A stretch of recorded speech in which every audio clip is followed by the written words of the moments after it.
கென்யாவில் கடந்த 2 ஆண்டுகளில் 42 கொலைகளை செய்துவிட்டு சாதாரணமாக சுற்றிக் கொண்டிருந்த சீரியல் கில்லர் போலீசாரால் கைது செய்யப்பட்டிருக்கிறார். முன்னதாக கடந்த வெள்ளிக்கிழமை அன்று தலைநகர் நைரோபியில் ஒரு குப்பை கிடங்கிலிருந்து துர்நாற்றம் வருவதை உணர்ந்த உள்ளூர்வாசிகள் அங்கு கட்டப்பட்ட நிலையில் பல பிளாஸ்டிக் பைகள் கிடைப்பதைக் கண்டு போலீசாருக்கு தகவல் தெரிவித்திருக்கின்றனர். அதைத் தொடர்ந்து உடனடியாக அங்கு வந்த போலீசாருக்கு அந்த பிளாஸ்டிக் பைகளில் வெட்டப்பட்டும் சிதைக்கப்பட்டும் இருந்த 9 சடலங்கள் அதிர்ச்சியை ஏற்படுத்தியது. பின்னர் இதில் தீவிர விசாரணை மேற்கொண்ட போலீசாருக்கு அந்த பகுதியில் இருந்த காலின் ஜுமைசி கலுசா என்ற 33 வயது இளைஞர் மீது சந்தேகம் ஏற்பட்டுள்ளது. அதனையடுத்து அவரிடம் விசாரணை மேற்கொள்ள அவரை தேடிய போலீசார் கடந்த திங்கட்கிழமை அதிகாலையில் ஒரு மதுபான கிளப் ஒன்றிலிருந்து அவரை கைது செய்தனர். அவரிடம் மேற்கொண்ட விசாரணையில் அந்த 9 கொலைகளை தானே செய்ததாக அந்த இளைஞர் ஒப்புக்கொண்டுள்ளார். யாரும் எதிர்பார்க்காத வகையில் கடந்த 2 ஆண்டுகளில் மொத்தம் 42 கொலைகளை செய்திருப்பதாக அந்த இளைஞர் போலீசாருக்கு மிகப்பெரிய அதிர்ச்சியை அளித்தார். பின்னர் போலீசார் மேற்கொண்ட விசாரணையில் 42 கொலைகளில் முதல் கொலையே தன்னுடைய மனைவிதான் என்றும் அந்த இளைஞர் மேலும் அதிர்ச்சியை ஏற்படுத்தியிருக்கிறார். குறித்த இளைஞரால் கொல்லப்பட்டவர்கள் 18 முதல் 30 வயதுடையவர்கள் என்றும் இவர்கள் அனைவரும் கிட்டத்தட்ட ஒரே பாணியில் கொல்லப்பட்டிருக்கிறார்கள் என்றும் கூறப்படுகிறது. இருப்பினும் இத்தனை கொலைகளை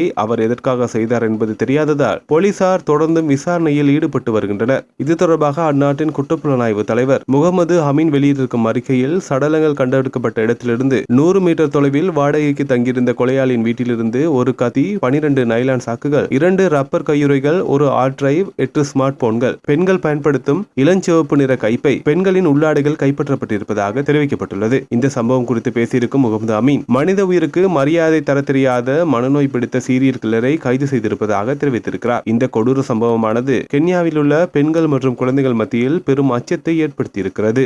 உலக நடப்புகளை உடனுக்குடன் அறிந்திட News 21 தமிழோடு இணைந்திருங்கள்.